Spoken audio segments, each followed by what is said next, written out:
sure my phone's on as well. Blah, blah, blah. Good.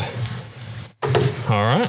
This is a whole first thing for me too. So completely different. What'd you think of the bourbon? I love it. You like it? Oh yeah. Good stuff. I've been back and forth. So right now I'm drinking a Gose now of sour beers, but I figured I would try that out first and kick into it. Traditional. All right. So episode 15.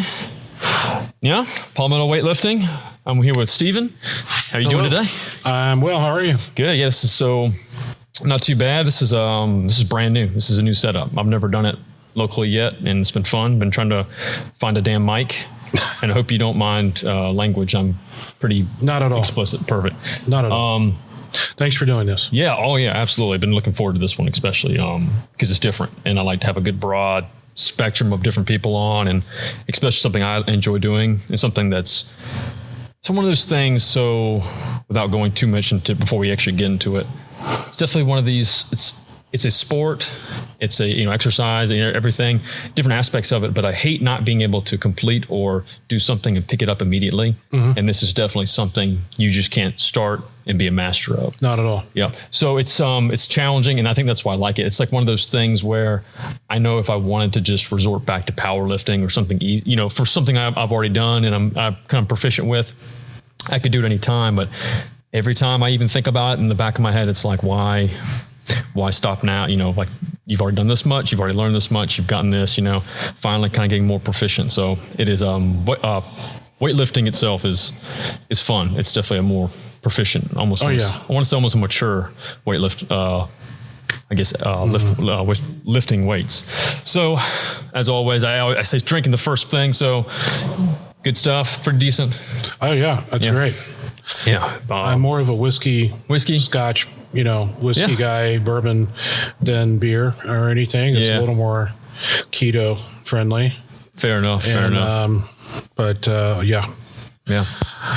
Well, good stuff. Well, before we start getting into my favorite 3 questions and all the basic info, and we're going to go ahead and outline the actual podcast, what to expect moving forward.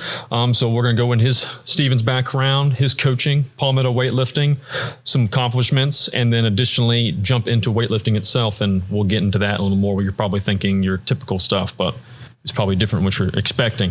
So as always, jump into it. We were talking about alcohol, talking about the whiskey. So you've pretty much already kind of answered it, but what's your least favorite drink? And it can be we can take out beer, but I tasted a martini one time and I thought it tasted like seawater. I just did not. And I typically don't drink alcohol from the clear color spectrum anyway. Mm-hmm. I don't understand how people drink that. I think I've had a sip of one before, and it was something obnoxious. You could already say, I knew I wasn't going to like it, but I was I'll try it anyways. Like apple martini. And then I was I'm okay. Yeah. I'm okay. Yeah, fair enough. I think tequila, I just despise the taste of tequila. I just can't taste, I just can't drink it. Yeah. Kills me. But, with tequila, I think the last time I had tequila was actually, we went to Mexico and stuff, and that was fun. But what is, second question, it was what would be your ideal vacation? Doesn't matter spending cost, obviously within reason. But if I really would like to go to Iceland or New Zealand. That'd be cool. In my lifetime. Last year, I actually took the very first vacation I've ever taken in my life. I spent 9 days in Stuttgart, Germany with a buddy of mine named Chad, who works for our government over there. Sure. And my uncle also works for Mercedes-Benz out of Mobile, Alabama, but he was also visiting Mercedes-Benz there while I was there, and I haven't seen him in 7 or 8 years. So it was pretty serendipitous. I met my uncle there for dinner one night with Chad, and we also went to Austria for a few days as well and visited Salzburg. Went and saw a Mozart concert in a museum that had a Monet display.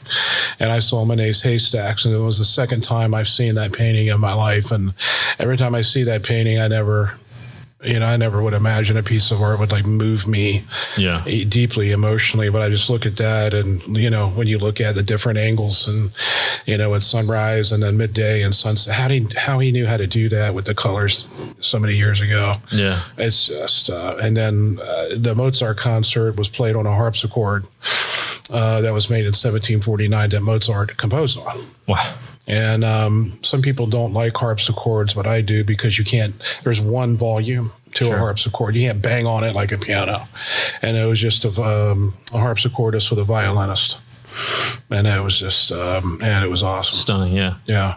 That's cool. I think it's kind of underappreciated work of art, at least in the United States, at least, because you just don't see a lot of that more architecture that's, tradition. It's just not here, Yeah. You literally have to go to Europe or some of those traditional opera, different area code, That'd be really cool. I mean, I think if someone asked me, hey, you want to go downtown, go to opera, I'd probably say, no, I'm okay. But I think if, that's like almost a different sense. Do you have to get like dressed up for, like, is it more formal when you go to things like that? Oh, absolutely. Yeah. Yeah. I mean, I'm pretty limited in how well I can dress up without costing a fortune right now. But my goal is, just to get away more often. Sure. To take more time for myself every year, and just, even if it's not like a full vacation, once every other month or so, go to Appalachia, or go into a forest, go into the mountains, and get maybe a cabin or an Airbnb and just get away. Absolutely. And sharpen the blade that gets dull through the week. I hear you. Yeah, it's funny that you say that. I've had a lot of people tell me that recently. The same word for word, sharpen the blade. Reset, re-energize, kind of rejuvenate, and even in it's like some days I'll even just take a weird road home just to kind of just take something refreshing and kind of just have, even if it's extra 30 minutes, sometimes it's worth just a mental reset, kind of something fresh and renew. But yeah, I'm with you. It's definitely something I'm trying to jump into. Man, killed it. It's awesome. This is a good question. And for me, I don't like sweets in particular, like at all. Like for instance, I hate cake. But what would you consider is the most overrated dessert in your opinion? Well, let me tell you that I've had many people tell me they don't like cake until they've had my mom's carrot cake. Okay. She makes a 3-layer carrot cake where people have paid her like $200, $300 to make it. And so try that one before you go all cake out. I was not allowed to eat a lot of desserts growing up, but probably the least favorite dessert that I've known quite a few people to like is like, was it flan, baked flan or something? It's terrible. It's just like, you might as well give me Jell-O. Why are you paying $10 for a plate of flan? And just, I don't get it. Yeah. But I think I've had it once, but like, it's not memorable enough for me to even remember or even care to even think about it. So I'm with you on that one, but let's go ahead and jump into it. So again, Palmetto Weightlifting, Coach Powell, or just Coach, or Steven. Yeah. Whatever makes you happy. Yeah, man. So you're here with us today, and obviously you have a Palmetto Weightlifting, you're a coach, you do a lot of teaching, and you have I'm actually in person here, and it's a badass setup. So it's a really cool setup, and it's obviously got everything, got the kilo weights, the traditional, everything is calibrated stuff, and it's your ideal setup where you want to go to. And before I'm going to let you go in and talk about you and give you a little bit of your background, but I think one thing I've noticed, especially in the United States, and I'll touch on this, is you don't really see a lot of weightlifting gym setups for the most part, unless it's like a CrossFit gym is like the one you kind of people associate it with now, unfortunately. But you don't really see a lot of setups like this at your local gym in your town. It's kind of a shame. It's hard to find one. But yeah, so let's get into it. So tell us a little bit about yourself and your background and how you got into weightlifting and all that jazz. Sure. Buckle in. I actually reposted maybe not even 2 hours ago. Today would have been the 88th birthday of Paul Anderson. I have his autographed photo right there. I visited him at his youth home in Vidalia, Georgia in 1988. I first met him, I saw him speak at a summer camp in 1985. I don't think I was even 9 years old yet. and he got around in a golf cart. He was a little too big for a wheelchair. He had already had kidney surgery. He had to have a kidney transplant. He had Bright's disease as a kid, and if you survived it later in life, it would come to rear its ugly head, and he started having a lot of kidney stones and things like that, and ultimately other health problems arise. So I think in 1980 or 81, he had a kidney transplant. His sister gave him one.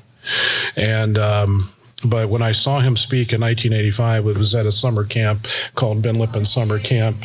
And now it's a big, there's a school, middle school, elementary school, high school. But there was just something about his presence, even though his health was suffering at the time, he still was massive in his upper body. Yeah. And it just had a booming voice. And, there was just, I can't really describe it. Everyone who heard him had the fortune of hearing him speak in person would agree with me. He just had a presence. He had a way of speaking directly, but from the heart. And, when he told his story of winning the Olympic Games in 1956 with an inner ear infection and 104-degree fever, it's pretty amazing. Yeah. And he set his first world record by 10 kilos. Back when the clean and press was a lift, he set his first world record by 10 kilos. And I don't think that's been done since. But nobody dominated the sport of weightlifting on the basis of pure raw strength than Paul Anderson did before the rules changed and technique changed, where it became less of a strength sport and more of a dynamic, explosive sport. But I mean, the feats of strength he did were staggering. Even today, and he did the World's Strongest Men did a episode on him, and several of them couldn't even do what he did back in the 50s. And they miscalculated the safe squat. I have people who know Conor Oberst, Eddie Hall, Brian Shaw, and Nick Best. They all tried to replicate the squat he did on the Ed Sullivan show, where he had these two safes filled with silver dollars. But it was in 1958, and it was the original silver dollar, which was much bigger than the silver dollars available even now. They're very scarce. So a good third of the weight was missing. It was like they just said, okay, he says it's 1,100, 1,200 pounds. It is, but it actually was. Paul was not one to lie about what he did. And, so they just didn't take into account the original silver dollars used were at least a third heavier. Yeah. And so a third of the weight's missing. So you take it from 700 and something to well over 1,000. Mm-hmm. And several of them the bar was 10 feet long. It was very shaky. They were just, some of them got it, some of them didn't. But the carousel lift, I don't think, maybe one person did the carousel lift successfully. He straight pressed, over 400 pounds, and some of them did more of a push press, with it. But it was just great, though, to see them honor him and his life's work as well with at-risk youth, and dedicating his life to helping at-risk youth and people who are adjudicated and had an opportunity to serve their sentence out at the Paul Anderson Youth Home. And he has several throughout the United States for boys and girls and young men and women. That's really awesome. It's also incredibly impressive for the time frame as well, and even like just the weightlifting feats themselves. I think people don't take account of how much stuff has advanced since then, and how much everyone's learned. Whether it be just macro or just dieting platform, et cetera, but being able to do stuff like that then, and then people not being able to replicate it. Mm-hmm. In today's standards is pretty stunning. It's astonishing. Richard Soren has a piece of wood from in the 70s. Paul Anderson came to a baseball stadium here and did a demonstration and spoke. He did his back lift, and it is a piece of oak or maple, a 2x4. And I mean, you barely wrap your knuckles on it, and you're like, this is one of the, it's a very hard piece of wood made back in the 70s. And there is a 10-penny nail driven almost all the way through it that he did with his bare hands. And I've picked it up and touched it, And I just look at it and go and feel it and go, I don't know how a human being did this. Just drove the nail right through the board. And, I've never saw him do it. Of course, he couldn't do that kind of thing when I hear him spoke. But, there are several videos of him doing it where the mic picks it up and it just sounds like this sickening thud of like, if he did that to a human being, he would just shatter their skull. It's like that. It's like, what's the mountain in Game of Thrones? Not that he was a mean guy. He was not. Yeah, no, absolutely. But it's just, the power he had. Sure. Yeah. That's incredible. I mean, just the picture itself. It looks effortless. Mm-hmm. Incredible. So with you going to that and, expecting that, when did you start lifting yourself? When did you start weightlifting? Well, I don't advise people to do what I did and go the route I did. But after that, I kept begging my father to let me have a weight set. And, back then my father didn't know much about weightlifting, and he was of the traditional way of thinking, you're too young to start, it'll stunt your growth. And, a 9-year-old really isn't strong enough to hurt himself. Yeah. They can, but, they're just not coordinated enough. But after a couple of years of nonstop begging, my dad, when I got older, when I got, I think 11, he goes, okay, if you mow lawns and raise half the money for a weight set, I'll cover the other half. Because he just knew I wasn't going to let up. He knew I was serious. Yeah. And so in the summer of 1987, there's these old concrete filled plates. I think the company was called DP, like something performance. I got like 175 pound weight set. And then eventually I got a bench and a squat rack. And I had no idea what I was doing, but I tried to snatch a few times. And this is in a 2-story house. My bedroom was above the kitchen. So, I had a broken wrist or two. And one time the barbell went through the floor, and thank God I didn't hit my mom because she was in the kitchen cooking. But I had a little mishap, and one end of the bar went through the floor and into the kitchen.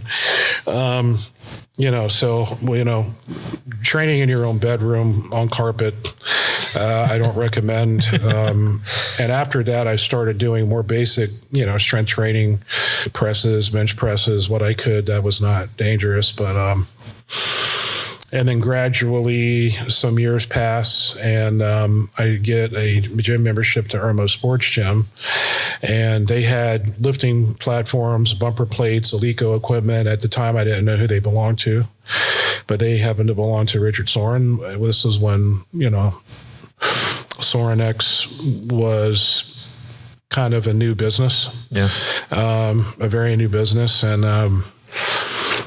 I would train and, look at pictures I had of weightlifting, of people doing a snatch and stuff. And I kept falling down. I tried to keep snatching and I kept falling down. And this happened over, a period of, I don't know how many months, maybe close to a year. I would do some really rough power cleans and stuff. And I would try to do some power snatches, and I would fall down all the time. And, this burly, surly looking man with this mustache would come over and sit down maybe 15 feet from me and just watch me and then get up and leave. And eventually that guy came up to me and said, I'm sick of you watching you fall down. I can tell you're not going to quit. So I'm just going to teach you how to do the basics of this without you falling and hurting yourself. And that man was Richard Soren. And, he taught me how to lift the best he could. He lifted himself in a different era of weightlifting, and he was primarily a thrower. And but he did do weightlifting in the off season, and was a good collegiate university lifter. He beat in the early mid 70s. He beat some of the top lifters that would come later in the late 70s, early 80s, like Mark Cameron. The only heavyweight in our history to clean and jerk 500 pounds. But it just kind of started from there. And after trying his methods and reading and researching, he had all of these Russian manuals that were published by his friend Bud Charniga and Sport Navy Press. And I read all of those and got a really good idea of systematically how it's broken down into numbers or percentages and stuff. But it just took me a long time to really discover I wasn't built for the sport. I was quite strong in certain regards. I'm pretty sure if I had trained, in the bench press halfway serious, I probably would have done 450 to 500 in high school. Yeah. And the best deadlift I've done in my life is 320 kilos. And I was hoping to beat that this year, and I got up to 280, and then I just started having some of the old back pain. So I'm not going to train to the pain anymore. I've done enough of that. I've destroyed parts of my body. Yeah. Because of that. My feet are in really terrible shape, and I'm doing a lot of gymnastic bodies, calisthenics movements to help rebuild what structural integrity can be rebuilt in my feet, because I really want to lose weight and get my black belt in judo. Very cool. However long that takes. I really would like to do that and maybe get a black belt in Muay Thai as well. Yeah, but I just can't be the size I currently am. And it's always just a trick to try and lose weight when, I ride a bike and sometimes that hurts my feet and they swell up. And I like to be active. I like to go for long walks. Sure. It's just I have to be really careful. Yeah, I can understand that. That's, especially like with poor technique and stuff like that for me, at least starting off and not doing things properly, that stuff kind of builds up. And then, like you said, training through pain and kind of learning you need to shut it down, that's the stuff that I've learned going back and looking at. It's like, oh my gosh, what was I doing? Yeah, I knew nothing about, how to strengthen joints, right? How to train, the body and the knees and all the joints that get heavily compressed. And weightlifting, you need to strengthen those first. You need to, like a lot of martial artists and gymnasts, you need to train from the inside out first. And that's why it's very important, if you can, to start young. To start 6, 7, 8 years old and develop the structural integrity. I don't think any parent would have a problem watching their son or daughter do backflips or flips or somersaults in gymnastics. Well, that puts more compressive forces on the body than weightlifting does actually. I never even thought about that, man. Yeah, like a full adult male who does a running double black flip on the floor exercise lands with an excess of 14 times his body weight. Oh my God. And there's nothing else in sport to compare that to. Yeah. So if their joints can withstand that kind of force, then how do you think it's going to fare up when you combine that kind of training when you begin weightlifting? Yeah. Yeah, man. They even put that in perspective, but that's a perfect example. So, and like you said, it's with starting young and stuff. And I know I've seen it on different Instagram sites, websites, forums, just how young a lot of other countries, foreign countries will. It's some regimented programs that they're getting in, they're learning all the form, getting everything down. Do you, what's the age that normally this starts? Like, what's the best age would you would say? Between 6 and 8. 6 and 8. And that's just getting, like you said, building the joints up and everything. But many start 9, 10, 11 and still go on to do great things, right. But in most of in China, for example, and the very dominant countries, they aim to start kids that young. Back when Bulgaria was in its heyday, they started kids pretty young as well.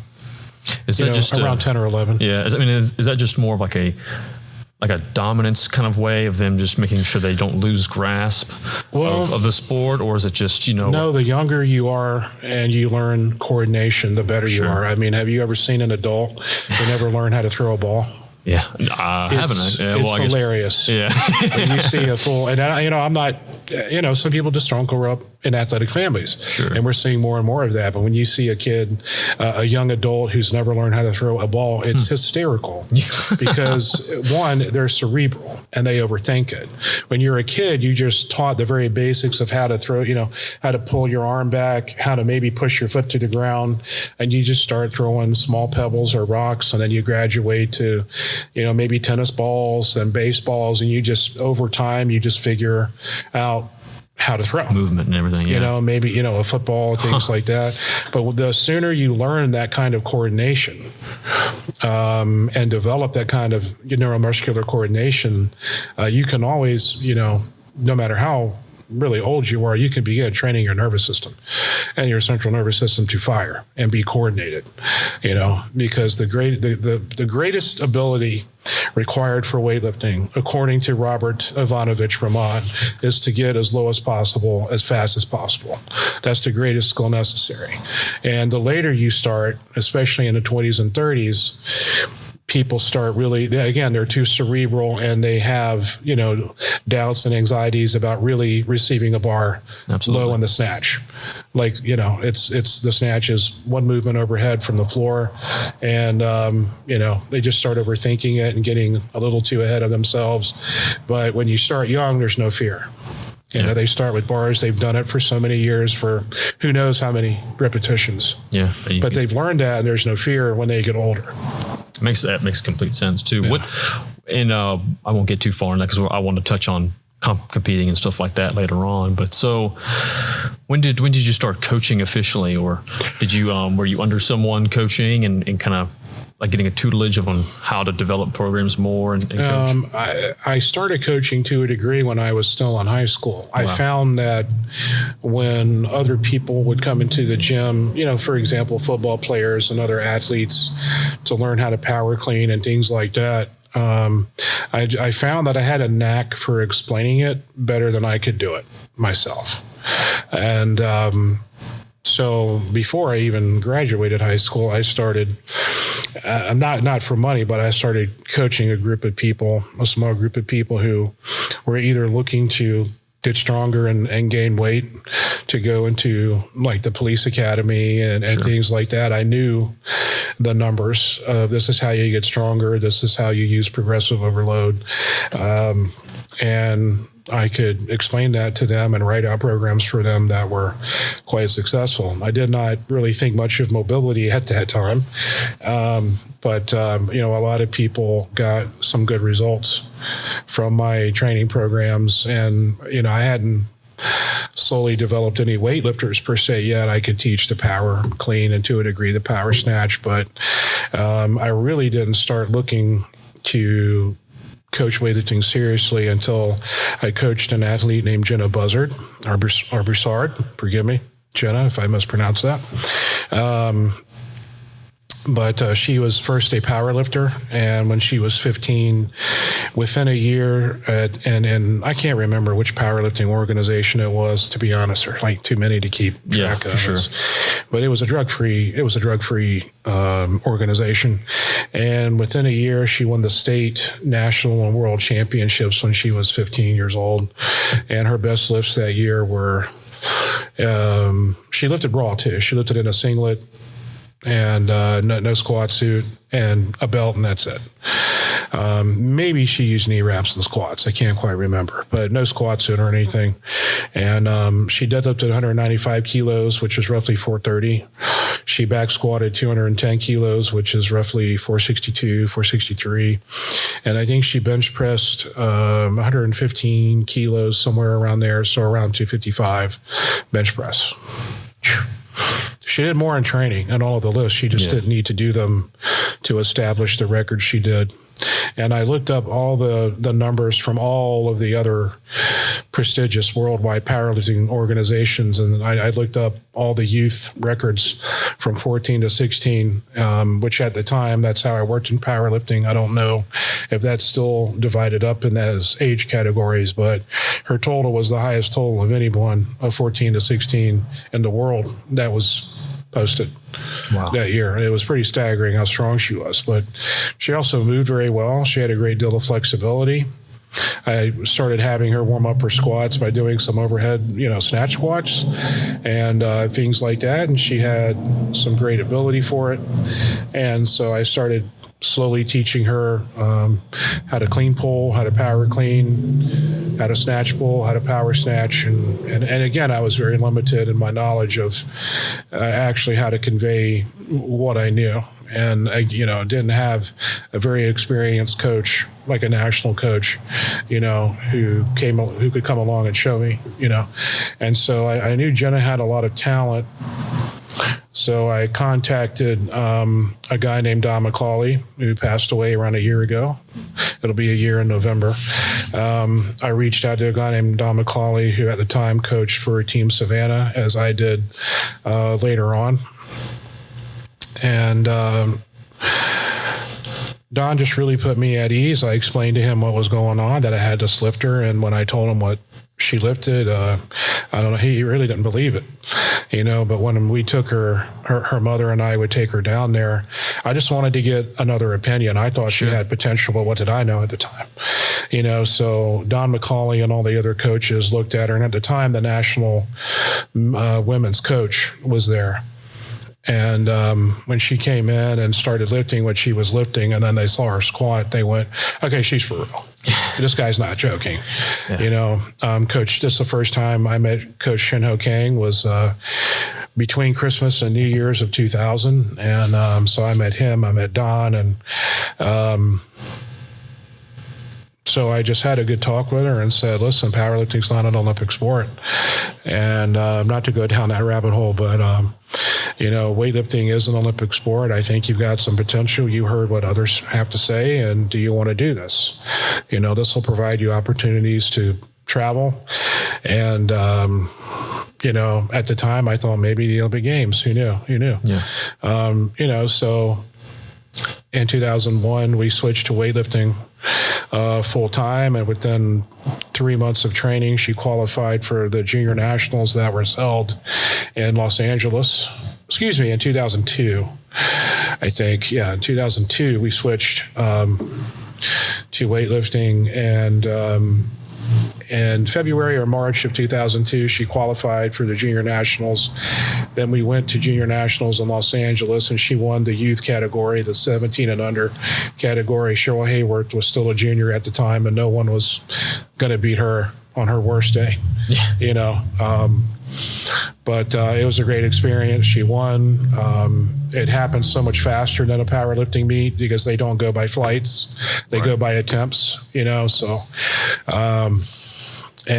Just from that, I started coaching her more seriously. Then I became a strength coach at a small private high school and got some good, equipment for that school. And, when football was in season, I would, some weightlifters started showing up here and there, getting my information at local meets and stuff. And, I would start coaching them the best I could. And, for a good, almost a solid year, I would take Jenna, her mother and I would take Jenna down to train.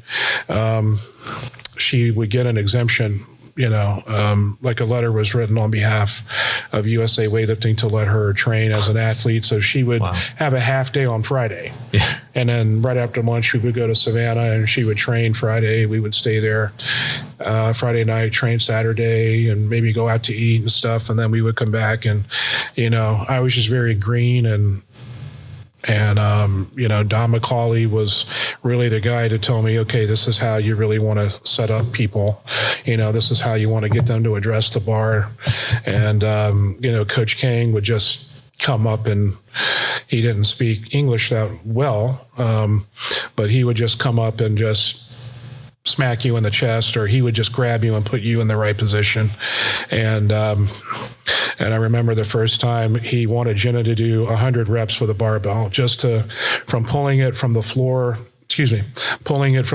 to her hips. And it's a Russian drill. It's called Tiaga, and they want you to learn how to use your lats and traps to pull the bar into your hip pocket or the power position. And I had no idea what that was at the time, but he wanted her to do like 100 reps, and she was like, what in the world? But, so, she ended up doing well for a number of years. She made the junior world team, and I think it was in Ukraine in 2003. And she made the junior world team again when she was training with me in Savannah.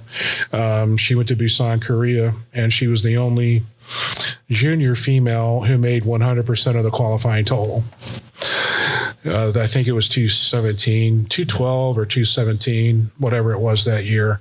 And everyone else was like at 90%, 92%, and just Jenna made 100%. And, so she got to travel. I wasn't her only coach in her career, but I did coach her initially in her first year and a half or so in the sport. Then her family moved up north, and but all of those visits to Savannah would eventually prompt me to move there in 2004 with a lifter named Frank, and it was an eye-opener for sure. I learned what I needed to learn and get the experience I needed as a coach. But there were some things that happened there that weren't so great. Okay. And, you learn, some of the dirty politics of the sport, which a lot of people's eyes are getting open to now with what's going on in the IWF right now, of just about how corrupt the sport's been on our level, on the international level, So, yes, I'm not talking about currently, but in the past, there's been some very shady things that happened within our own organization in the late 90s, early 2000s. And even, so far back as 5 years ago, some really shady things. A lot of decisions were made behind closed doors without certain people present. You needed to be present. But, Yeah, it's one of those things. So I'm trying to think. So you've always been kind of locally to here, and then you moved to Savannah. Mm-hmm. Gotcha. And then did you come back after Savannah after that? Or? I moved back after the Senior Nationals in 2007. So I moved back in towards the end of May. In 2007, I had just, my coaching career, or whatever you want to call it, in Savannah just ran its course. We had split from Team Savannah for reasons, I can go into, but I probably shouldn't. But there is a team in Savannah now called Coastal Empire Weightlifting, coached by Carrie Goodrich. Carrie Hannibal Goodrich, forgive me if I'm getting that wrong, but that's ultimately the team that formed from that split, and she's still running that team, does a very good job with it. Cool. And does a lot of work with that with a lot of impoverished kids in the Savannah area. Very good. Yeah. So with the different areas and levels of weightlifting, especially so the ones coastal is so with being Savannah, how much does that cover an area? Of how much does she actually cover? Is it just mostly that Savannah area in Georgia, or is it, or is there's people coming within the Georgia, Alabama LWC? Gotcha. Yeah. So it spreads pretty decently far for people coming around. When I moved back here, one of the first things I did was establish a club in South Carolina. There were no clubs here actually registered in the state of South Carolina. And I quickly just took the measures to make sure there was an LWC government of some kind. I mean, we weren't, I was everything, because that was the only club. And I wanted to make sure that other people didn't swoop in and try to take this territory, Yeah. So it is. So it seems like it's pretty competitive too. So it's really competitive. I don't know how many teams are in South Carolina now, but there are some awesome teams all throughout North Carolina as well. There were no teams in North Carolina, and now there are some great teams. Wilmington Weightlifting, coached by Walt Neubauer. Travis Cooper, who's been a long name in weightlifting, one of my favorite people ever in weightlifting, trains under him. I've worked with Travis a little bit as a consultant coach at best. Sure. When he was with Muscle Driver, I would go up there, and before Don McCauley was hired, I would go up there to work with Mike Zella, Tom Sorka, and Travis a little bit, just to. They were just needed some more technical guidance than they were getting, I think. And maybe that's not the right way to put it, but Glenn Pendley's system of training was he wanted you to figure it out. But if you're a beginner, if you've been lifting for less than 2 years, they're not going to figure it out. And I'm not trying to make aspersions on anybody, but, there are lifters who, even though they were being paid, they were getting really frustrated because they did not see, there were some that responded well to that training, and there were some who didn't. Yeah, not everyone responds well. And when you're older and you're a little beat up from throwing and other sports, you need technical feedback when you're learning. You need that. That's what I picked up from the international coaches I've learned from. You're going to get an earful. If you made a rep and you felt it was good and snappy and dynamic, and you put the bar down, and all of a sudden your coach is here giving you an earful of why that wasn't a good lift, you have things to learn, and so for, and my system, if you've been lifting for 2 years or less, you're a beginner. And there's absolutely no reason you should be training more than 4 to 5 times a week. Yeah. And the greatest, most consistent lifters in the U.S. right now train 4 to maybe 6 times a week. They don't train twice a day. So I know CJ Cummings doesn't. Yeah. And a lot of the lifters that Ray Jones coaches, they train within their means. And if you look at CJ Cummings, other lifters, perhaps like Harrison Morris and Catherine Nye, their progress has been very consistent and very steady. And no one's done what CJ's done. Yeah, CJ is a monster. Yeah. And he's not far. He's right. Was he still in Charleston? No, Buford. Yeah. Incredible. Yeah. I mean, he's like, he did break records not long ago, didn't he? He's broken a lot of youth and junior world records. He just clean and jerked 195 kilos very easily, I think last weekend. If not last weekend, the weekend before that. My concept of linear time is not the best, but I mean, he could have done more. He weighed 74 kilos, so if he needed to, I don't know, make weight for an hour or dress in lighter clothing, he could have easily lost that kilo, and he looked good for 200. And, I don't know what he snatched or in that meet. I don't know if he snatched, but, the first time I saw CJ compete, I think he was 12 years old. And he weighed maybe 50 kilos, and he snatched something like 85 or 90, and he clean and jerked like 110 or 115. It was at a meet that was put on by CJ Stockel. And I was like, man, this kid's going to be something, He was just special. And look at him now, he hasn't had any major injuries. If you look at what Ray has his lifters do in terms of staying mobile, becoming mobile, increasing the structural integrity of knees. Ray is also not a train to the pain coach. And, in my opinion, he's not only one of the best coaches in the U.S., but he's one of the best in the world.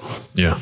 Because it's not just CJ he's produced. I mean, CJ's brother, Omar, was very good at weightlifting as well, but he was a little bigger in stature, so he decided to play football for SC State and go that route. And Ray also coaches a young woman named Mahassan Hala, who represents Lebanon at the World Championships and the Olympics. And she's a 64 kilo lifter who's done something like 95, 100 in the snatch and 120, 125 or so in the clean and jerk. I mean, she's come to 2 of the state championships or meets that I put on where prize money was on the line, and she came in and pretty much won first prize pretty easily, and she wasn't in top shape, but she's an awesome talent as well. And she's married to an American, and they live in Florida, and they go to Buford 2 or 3 days a week when they can and train. And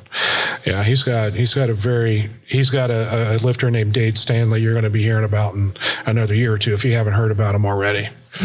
Yeah. So, I mean, and that's all in South Carolina. So, and I guess I was naive in the aspect of saying that South Carolina doesn't have like a lot of for face. A while, it was, Ray goes way, way, way back with people from Team Savannah. And, and Buford's so close to Savannah, that they represent, again, there was no weightlifting in South Carolina. So why not represent the Georgia, Alabama LWC? There were no rules in place back then where, I think now if you're in a specific state, then more or less you have to represent that state as far as the LWC is concerned. Sure. And that may not be correct. I don't know. That's what I want to think is what the rule is, but there are ways of getting around it. But gotcha.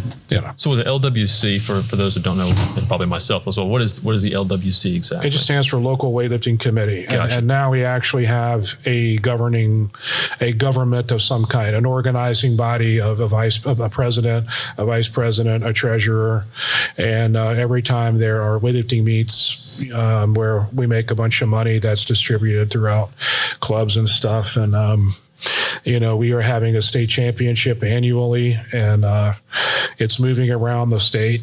That's good. And I really, with some help of some other people, I'm not trying to pat myself on the back here, but with some help of some other people like Body Shop Barbell, Jason Winley, people like that, we started an annual state championship, I think, back in 2017 or 18. And this year, I think it was in Greenville at the beginning of the year. But, at the time, before COVID, I had lifters preparing to lift at the Arnold. And so we did not go to that one. Yeah. With this sounds like a pretty decent amount of growth. How many clubs are in like South Carolina, give or take? Probably roughly right now, probably at least a dozen. Okay. There's just major cities. There are clubs in Greenville, Sumter, Myrtle Beach, I believe. Holy cow! There's James Tatum has a club in Indian Island or in Indian Land. I can't even keep track. Yeah, I think there's about 12. Okay, that's still pretty decent, but just pretty much in major cities and stuff like that and everything. With weightlifting, and you mentioned it earlier. What is obviously the primary lifts that you use to compete with have changed a little bit, but originally what were the main lifts that you go to compete for, or guys who are in the modern era of weightlifting?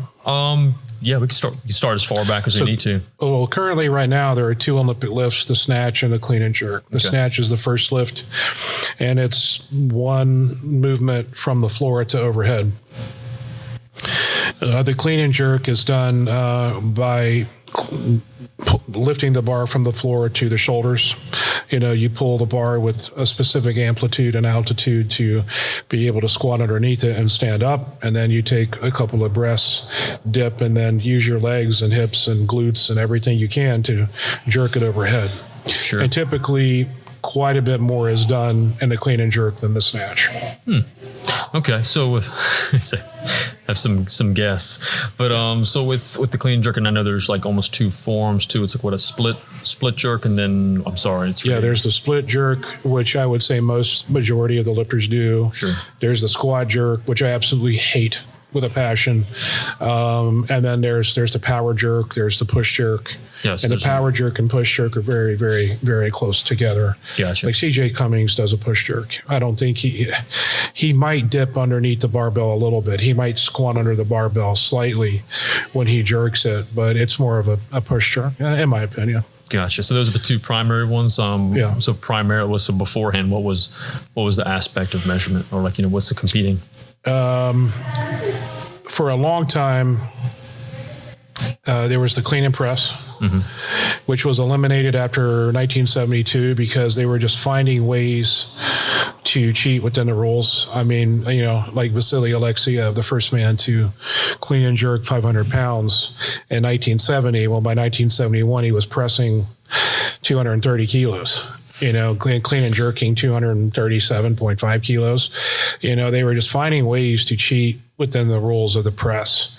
And it got ridiculous. And so they decided to eliminate it. And when they did eliminate the press, that's when, the biggest decline of the United States in terms of performance happened. It completely turned into a dynamic, explosive sport where the Soviet Union and other countries did many, many, many experiments and studies on the nervous system, dissecting muscle tissue, finding out the different textures of muscle tissue, and coming up with, there are muscle fibers that have more nerves and are responsible for quick explosive movements.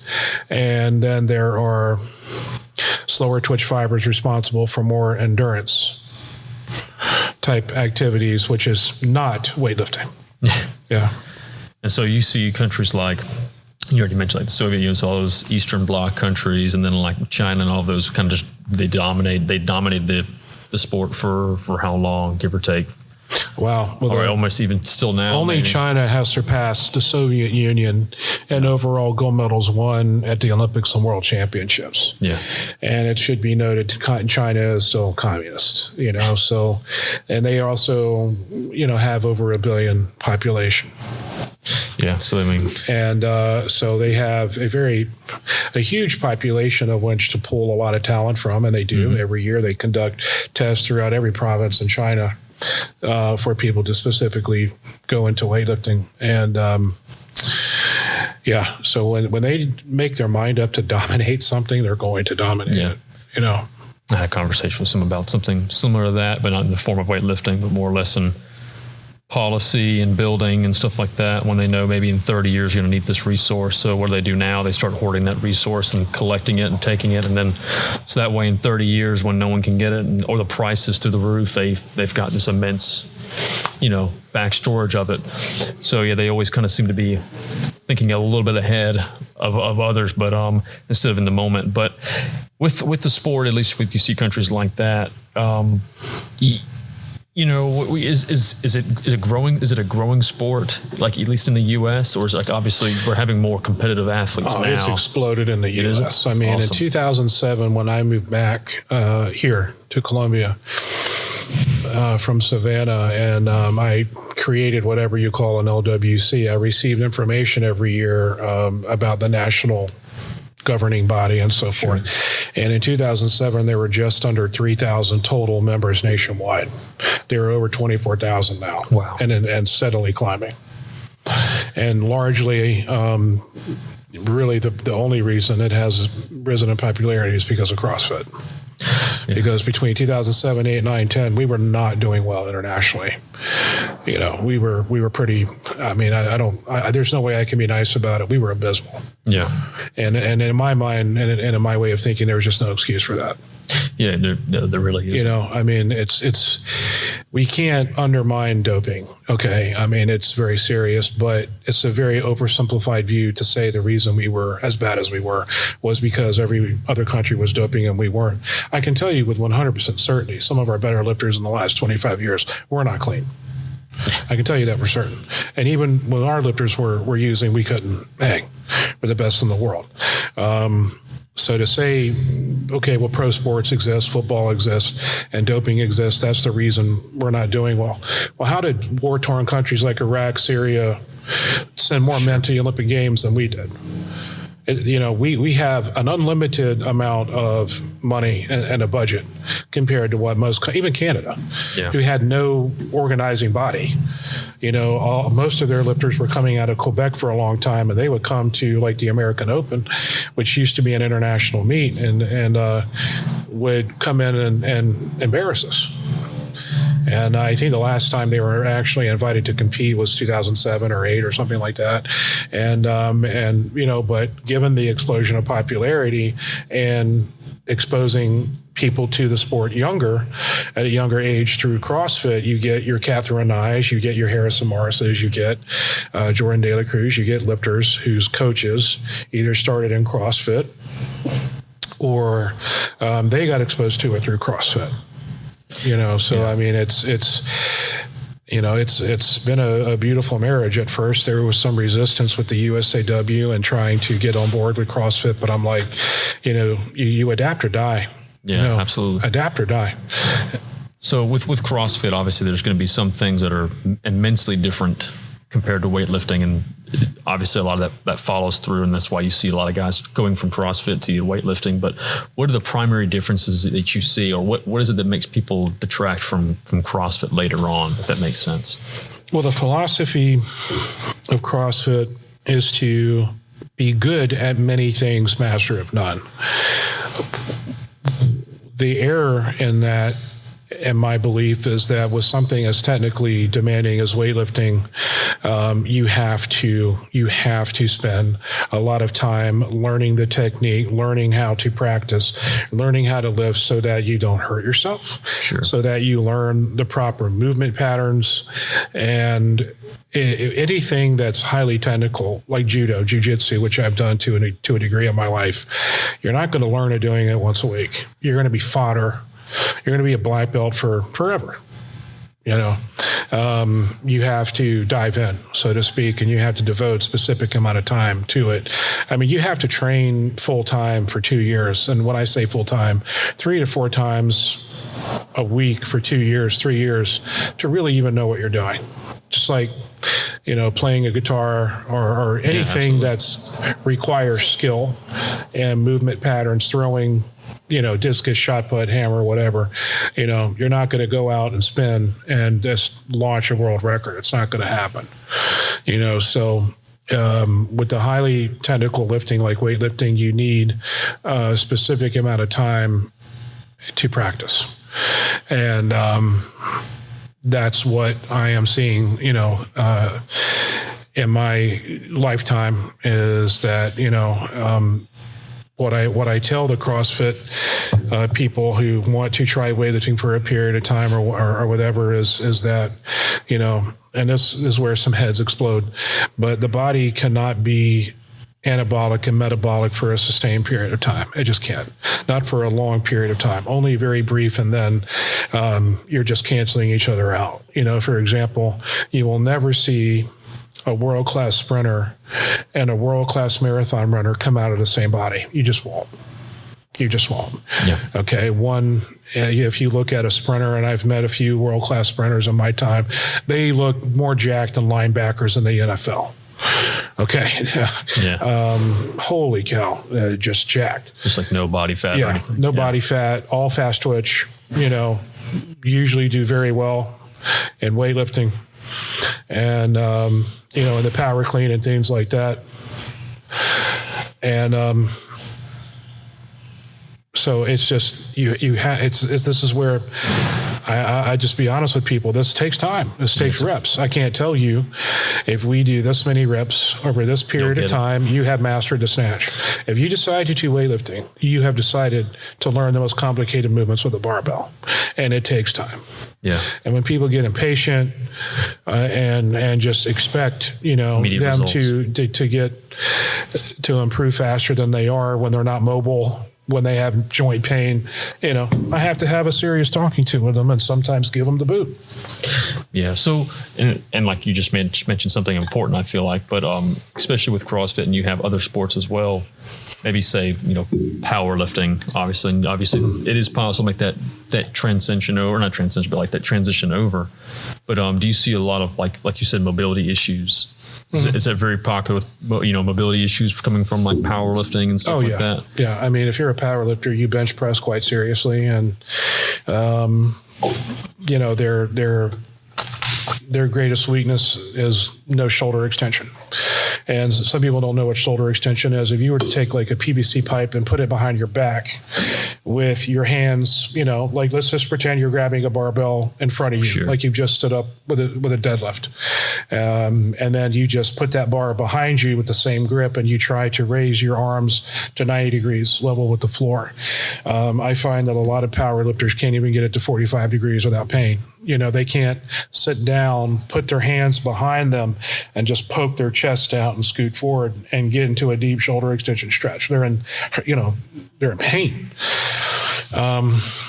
So I would say, there are some power lifters that do a lot of mobility work, and are shockingly pretty mobile. But a lot of them just don't do that work, because they never intended to start weightlifting to begin with. Kind of the same with CrossFit, and I'm not here just to dump on CrossFit or criticize it. I mean, if one thing the COVID pandemic has proven, it's that CrossFitters and weightlifters are the most dedicated athletes. Absolutely. Because, manufacturers sold out of weightlifting equipment, very, very fast. We're not stopping for anything. You're not stopping a CrossFitter and weightlifter from training, Yeah, I noticed. I was going to say, because I remember people telling me all the time, trying to find even exercise equipment or even just regular stuff. And then you start seeing first, of course, more basic equipment is going to go first. But then you start seeing like everything else in every different hobby or sport or anything more expensive stuff also start disappearing, because people are going to, like you said, they're going to do whatever it takes to keep training, whether it be the really nice Aleco weights or the more simpler weights. Very cool. Very cool. So, and you just talked about all the mobility problems and like definitely the shoulder extension. Are there things that you're able to work out to solve those issues, or is it after a certain amount of time you have to just pretty much break that down and reset entirely? Like, deep tissue massages, and then is that like the key aspect? Well, what I need to stress here, and what I stress to any lifter that needs to become more mobile, is that mobility precedes force production. Mobility and stability precede force production. It would be unwise to fire a huge cannon in a canoe. You're going to not only is the cannon not going to fire, it's going to detonate and blow the whole canoe up, and you're going to sink to the bottom of the river. You need a very stable surface on which to produce force. You need stable joints.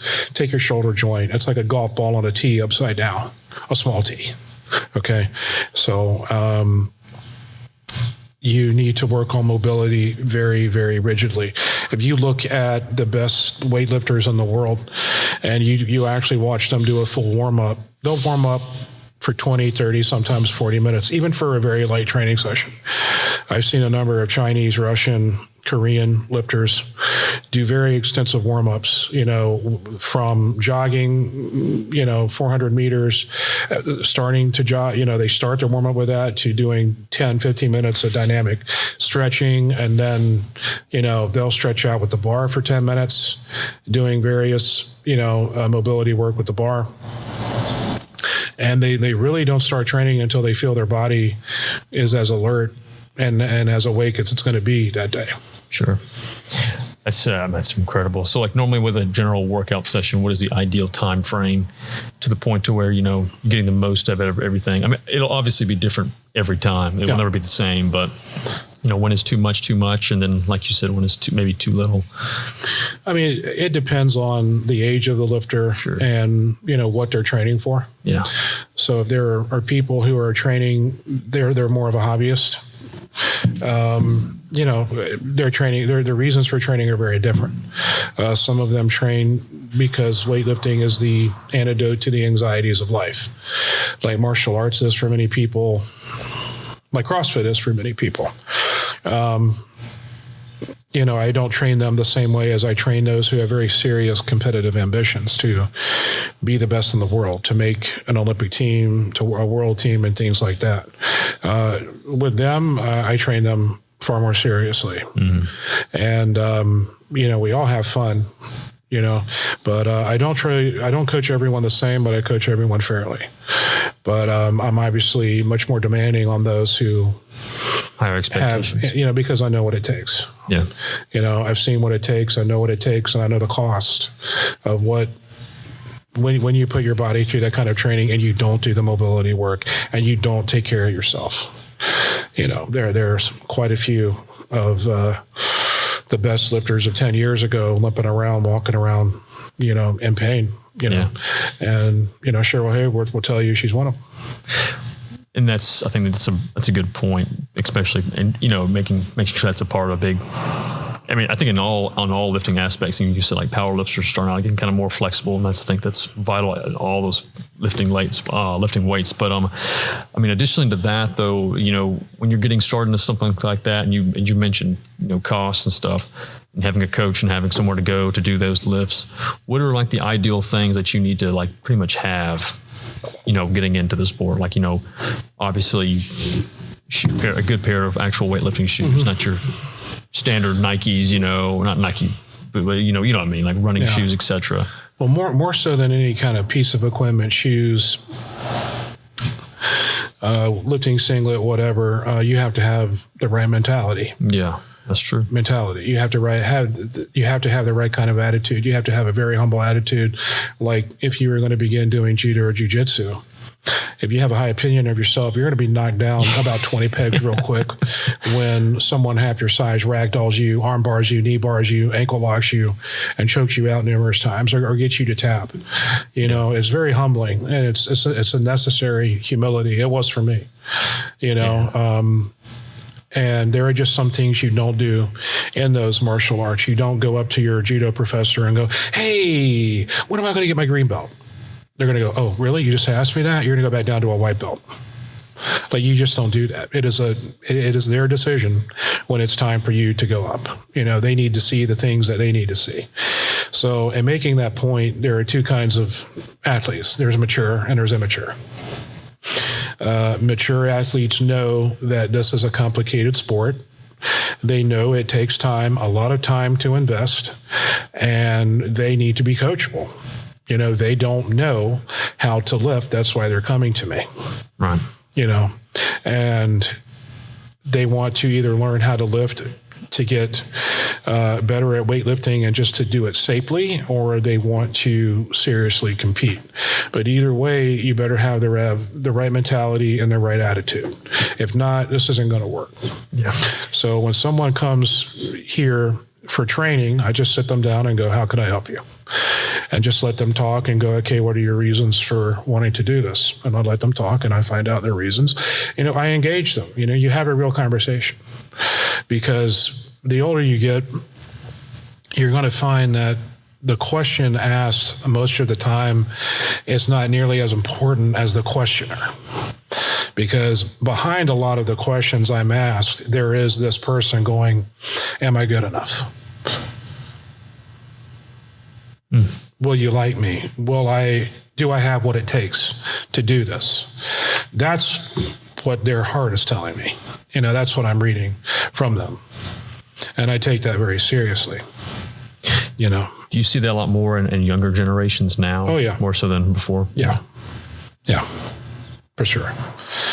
And, you know, so you have mature athletes who know this is a process. This is going to take time. There are no quick, easy solutions. You're going to face adversity. No shortcuts. I've had two of my favorite lifters, Andrew and Miner. They're 19 and 15 respectively, and both of them have had to take months off this year due to injuries. But they've been through a lot in life already. You know, both of them have actually come very close to dying. And I won't go into those circumstances, Absolutely. But they know, hey, this could be worse. Life could be a lot worse than a bad training session. Yeah. You know, and they just have these long-sighted lenses where they can see years down the road and go, this is where it's going to pay off. Yeah. Not living in the moment. You know, then I get immature athletes who think they should train for 6 months and be one of the best in the country. You know, and I've had lifters in their mid-20s tell me, "Yeah, I want to come and train and I want to be the best in the world." And I go, "Well, you know, I think I can help you reach your potential. But if you want to be the best in the world, get in a time machine, start, 10 years ago, and then maybe you'll file into that equation." But that's not going to happen. And they watch videos of hook grip videos, all things gym, which are great, by the way, but they expect to be, lifting how they're lifting. And they started when they were 6, 7, 8 years old, and you started when you were 25. It's not going to happen. Yeah. It's not going to happen. It's a harsh reality you got to face.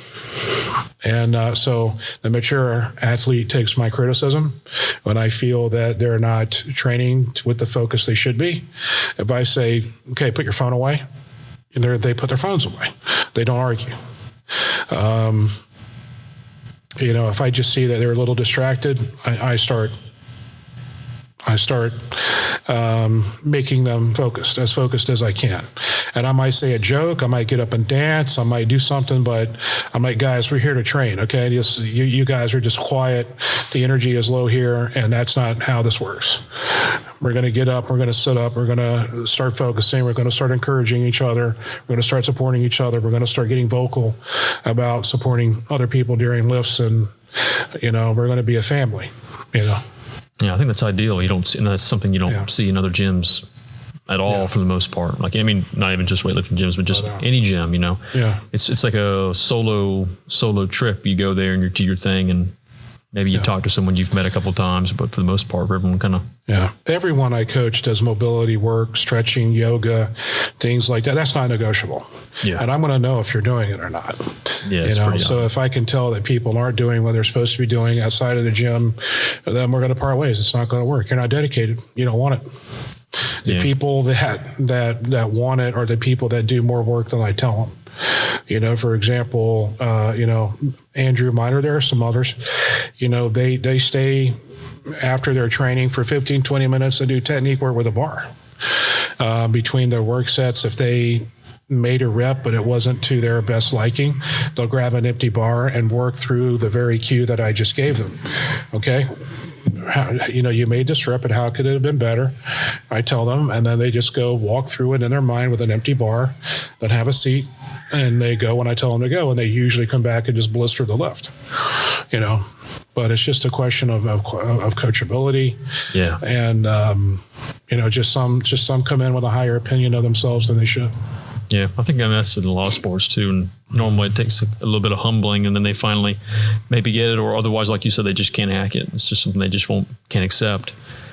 And I meant to bring this up earlier because you touched on it, but with like competing and stuff, is there a lot of issues in the later field with doping, whether it be international or national? I mean, like sometimes. Like I feel like some people have unrealistic expectations, and they see maybe we'll just scrap that and we'll just say like a bodybuilder, and you see like your Arnold Schwarzenegger of his prime in that golden era, and people think if I work hard enough, I can train hard enough, I can have that physique. When in reality, no, you can't. It's impossible. If you don't have the genetics, it's not happening. I'm proof of that. And weightlifting. And Arnold was a weightlifter before he was a bodybuilder. Was he really? Yep. He says this in the Encyclopedia of Weightlifting, and I saw Arnold in 2006.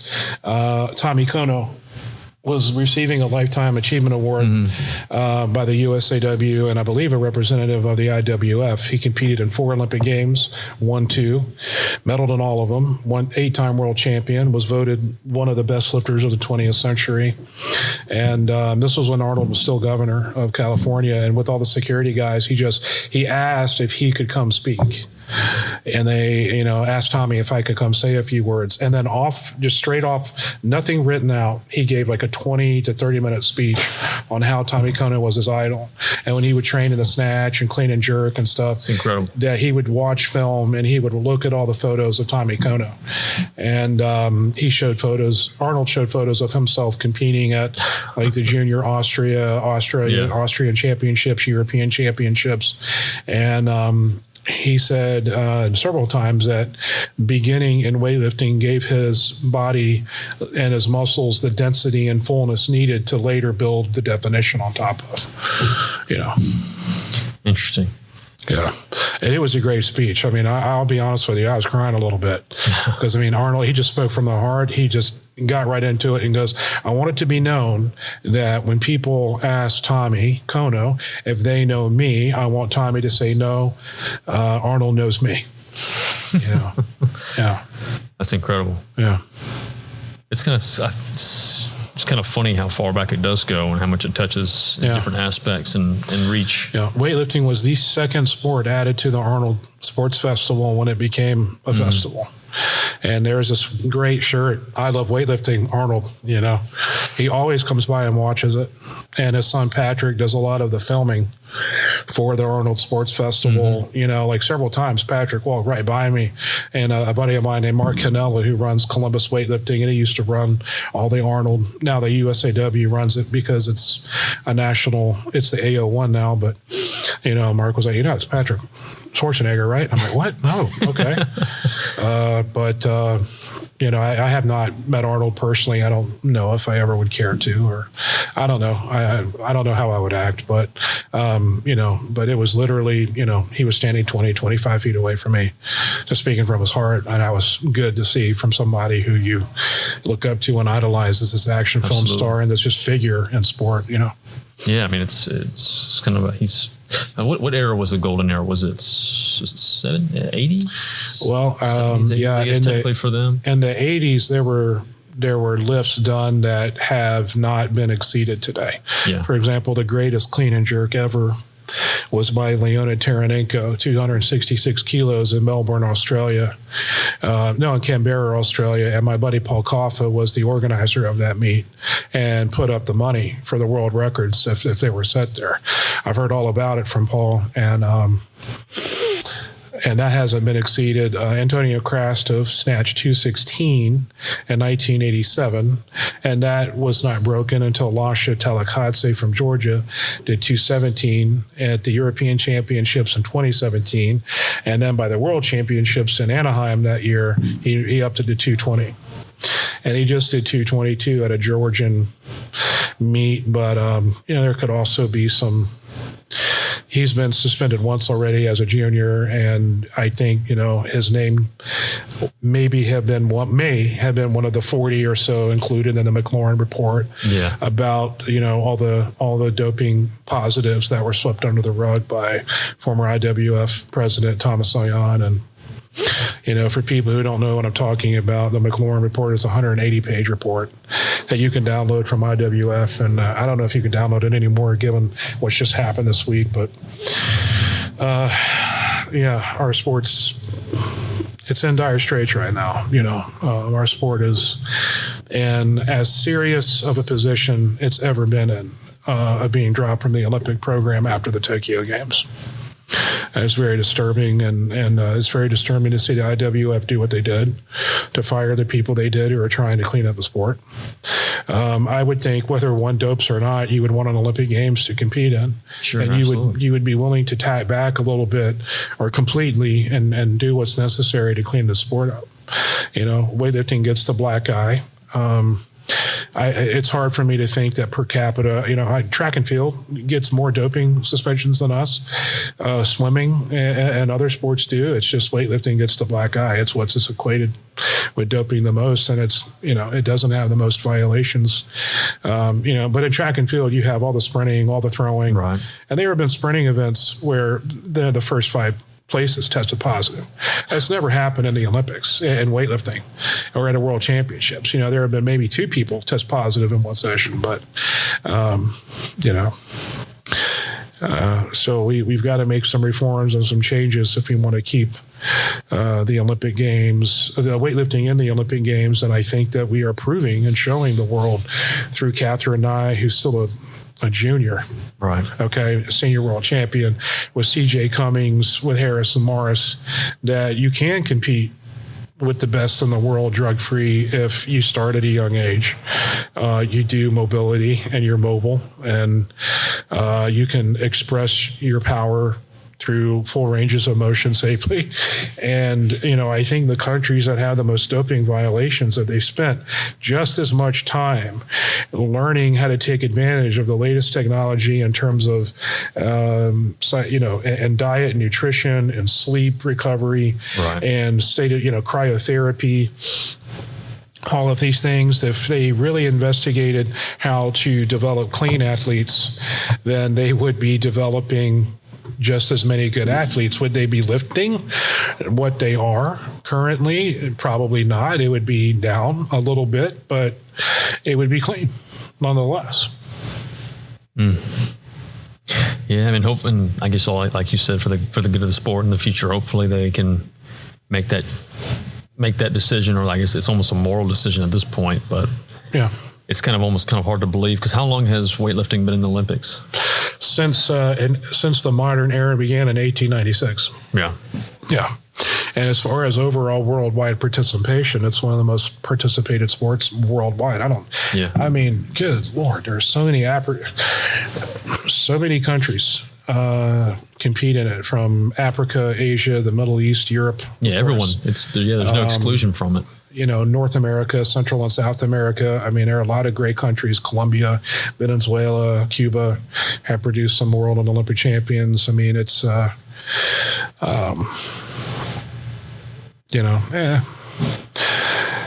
so it's popular. And if you go over to Eastern Europe or even Russia and you turn on the TV, you're going to see weightlifting a lot. Yeah. Even Israel. So, it's incredible. You turn on the TV and then all they show is weightlifting, So it's hugely popular, and it has been in other countries, especially the cultures where they kind of worship strength and athletic prowess, like in Russia and Japan, things like that. Very cool. Very cool. Well, it sounds like you've got a lot of aspirations, especially for like your current athletes too. But that's a pretty interesting breakdown of how everything is just really, there's just so much. Again, it kind of comes, I think I mentioned at the beginning, just how much there is to weightlifting in comparison to other lifting exercises. I won't say lifting exercises, but like compared to like, powerlifting and stuff like that. But just, there's just so many aspects to it that you really have to take into account, and then also not being able to, you have to almost really start really early, and the dedication, I think, is just entirely different as well. Mm-hmm. What we'll start kind of wrapping it up, but obviously with COVID kind of slowing down everything, and like you said, it's not like weightlifters and CrossFitters have stopped lifting since then, but what are you guys looking forward to in the near future if COVID doesn't disrupt meets and et cetera? Competing, I hope, and it's good that the Olympics were postponed until next year, because that gives CJ and Catherine and I, they're juniors. Yeah. And it gives them another year to develop as lifters and to put some more solid training in their weightlifting piggy bank. And, CJ gets his snatch up a little more, and, cheaters get suspended. I think we're going to show, the United States are going to show what we can do. And this is only the beginning of what we can do without drugs and without, that we can compete and we can win against the other countries that are doping. And that's my biggest hope is, whether we win golds or not, I think we have several candidates that can medal. Yeah. And by 2024, if the Olympics, if weightlifting is not dropped from the Olympic Games, by 2024, I think you'll see quite a few United States lifters on the gold medal podium.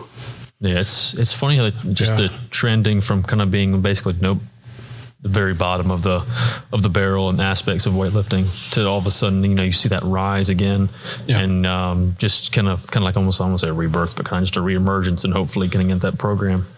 That's really neat. If I remember correctly too, with just CJ Cummings, didn't he used to do gymnastics prior to him doing weightlifting? I don't believe so. I don't know for sure. Yeah, I don't know for sure. I think he started weightlifting when he was 9 or 10. Wow. And he started because his brother did it. I don't know for sure. I don't think so. I know Harrison Morris did. Yeah. Started in gymnastics, and then he started powerlifting for a bit, and then he discovered weightlifting through CrossFit shortly after starting CrossFit, and was like, all right, I'm doing weightlifting. Yeah. I remember Harrison, when he was 14, a video of him cleaning 170 from blocks. He was fast. It was not a limit weight for him. I just remember watching that going, okay, in a few years, this kid's going to be awesome. And he did very well in 2017. 2018, he had an injury. I don't know the nature of that injury, but I thought, he's back. And I'm excited to see what he'll do. Very cool. When national competitions resume, everyone's just chomping at the bit to compete in December. The youth nationals, the senior nationals, the American Open finale are all taking place in Atlanta in December, and I have a few lifters going and competing, and they're just ready to compete. And they've done a lot of training without competing, and competing is important. It puts training in perspective, whether you're a hobbyist or not. It really puts training in perspective. And I've never had somebody who's competed at a local meet and say they didn't have fun. At least meets that we ran, right? Because in our meets we are not overly officious with our judging, and very strict judging drives me crazy. With that, and I'll ask you, and then what. I think you mentioned a little bit. So when you have a meet, when you do to go pull, because you did mention about the attempts part earlier on. So like when you go to a meet, obviously you go for your 2 lifts. What is the stringent, like say if you fail your first lift, is there like a second attempt you're allowed to, or how many attempts are you given to? Each lifter is given 3 attempts in the snatch and clean and jerk. And the best the highest lift you make in the snatch and clean and jerk is your total.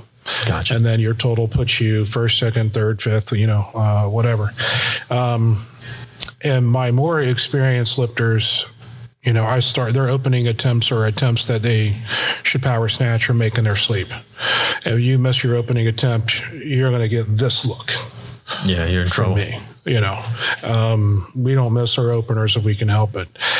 Sometimes, I've had a couple of lifters that were very close to making the world team. And, in 2015, I had a female 75 kilo lifter that did 102 on the snatch and 130 kilos in the clean and jerk. And I opened her with 95 kilos of weight. She had power snatched a couple times. And I just, looking back, I don't think she knew that she was going to make that kind of progress that quickly and that she was going to, be on that kind of stage. We didn't go to the senior nationals wanting to medal at the senior nationals. We could have easily locked up silver if playing it safe. We were there to make the world team. And there were some political things that happened that year where normally we're given 2 qualifying chances for the world team. And that whole year in 2015, we were told it's going to be the senior nationals or nothing. And then I arrived at the senior nationals to be told 6 weeks later the collegiate nationals will be the secondary qualifier. That's just the kind of crap you have to deal with in an organization like the USA Weightlifting. And it's being run, it's being run better. There are some people that do their jobs quite well, and there are some more business type people that know nothing about weightlifting, and I don't know why they're involved in our sport at all. Yeah, I'm about to say, it seems like that happens quite a bit. It seems like people involved who have no experience, no history, No, we need advertising execs and things like that, but we also need people who are at some level familiar with the sport. Yeah, absolutely. Know what you're promoting, know what you're getting involved with, know the work put into it. Absolutely. The sacrifices people make to fly across the country. Puts it in perspective. Yeah. Yeah. Well, we'll wrap up with weightlifting, and we'll change into one last topic before we completely close out. But sure. Outside of weightlifting, and you did mention earlier with jiu-jitsu and stuff like that, what's something outside of weightlifting entirely that you're working on or you're planning on doing or getting involved in? You said traveling as well. Yeah. My biggest thing that I'm trying to do is, I am on the autism spectrum. I have what's called Asperger's syndrome, and it is autism in general is looked at as, and is defined as a neurological disorder. Some years ago, it was defined as a developmental disorder, and it is not. It's not where a part of the brain is underdeveloped and other parts of the brain are overdeveloped. It's just parts of the brain, all the parts of the brain are developed. It's just some parts of the brain are very active and some parts are inactive. And 90% or so of adults like myself on the spectrum are single or are unemployed. And, there are, people with Asperger's, people on the autism spectrum. I'm really high on the spectrum. They go through a lot of frustrations. They just don't know how to navigate the stresses and anxieties of life like a normal person would. It's our brains misfire and misfeed us information, So when people see a video of an autistic guy, maybe graduating from high school, and they ask that no one stand up and clap, because if he hears a bunch of people clapping, he's going to immediately go into the fight or flight, where his brain's going to be telling him he's in danger when he's really not. And people don't really understand that. And I'm like, listen, if I held a gun at your head and told you for an hour, I'm going to pull the trigger. I'm going to pull the trigger. I'm going to blow your head off. And I just told you that after about an hour, you'd be ready to, go crazy, be fit for a straitjacket. Let's say if that point doesn't get home, maybe someone who's afraid of heights. Let's say if someone just dangled you off a 20-story building, holding you by one foot going, I'm going to drop you. I want to drop you. And then, they finally pull you back in. You're going to reach a level of arousal, of emotional arousal, and you're just going to reach your wit's end. And most people with a fight or flight fly. I don't. I never have. I don't. I rush into danger, and I got my first fight when I was 2.5 years old in nursery school at church. A 4-year-old took my friend's toy and I went up and punched him in the stomach and took the toy back and told him to never mess with my friend again. And I was about 2.5, and this kid was way bigger than me, but I just immediately was not going to have that, and, but I really would like to start a mentorship program for people on the spectrum. They don't need your medications.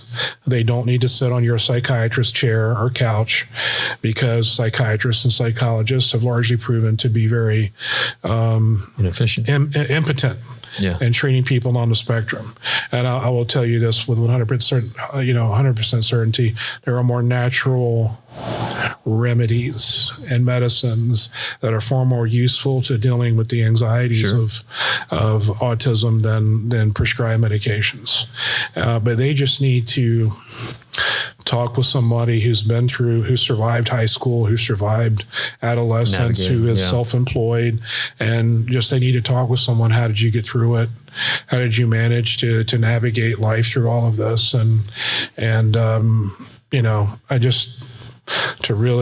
been able to help a number of parents and people on the spectrum get through certain things, and just through my experience. And so I really would like to start a mentorship program, because it really bothers me of how high the suicide rate is amongst people on the spectrum. It's really, really, really high.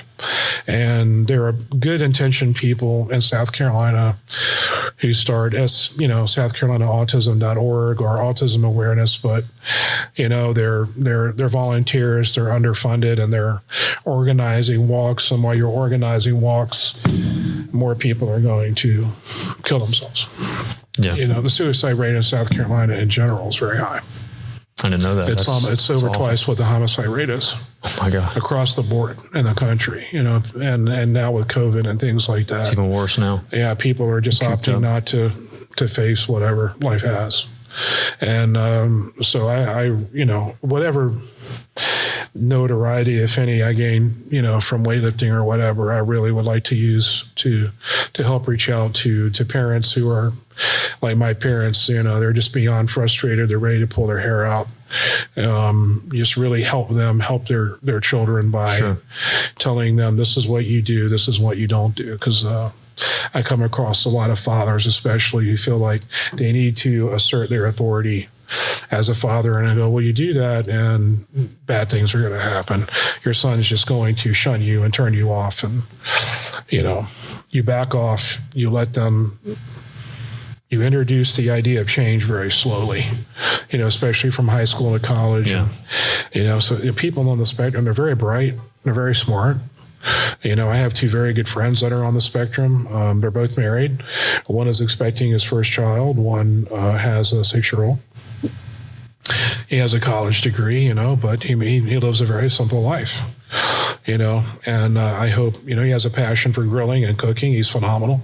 And I hope he can turn that into some kind of catering business one day. But right now he lives a very simple life, and his daily social interaction is pretty limited. Sure.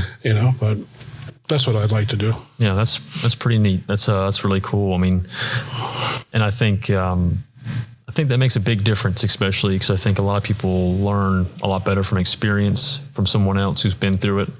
And like you said, being able to navigate through that and get a better understanding for people, because I think, especially nowadays, more so than before, like more traditional mindset of thinking, kind of like you said, with the father aspect of like asserting dominance and stuff like that, not being able to, maybe it's just a different time frame of understanding, but just not being able to get past that mindset, and then having and at least having someone who's been through that stage and kind of breaking it down and understanding, so people are, there's reasons why there's, interacting that way compared to a normal, another kid or something like that. Like, this is why it's presented this way, if that makes sense. I kind of like over exaggerated how I was describing it, but I think it's important to have someone to explain the process with somebody and being able to break it down. So there's just, like you said, frustration of pulling hair out and stuff like that.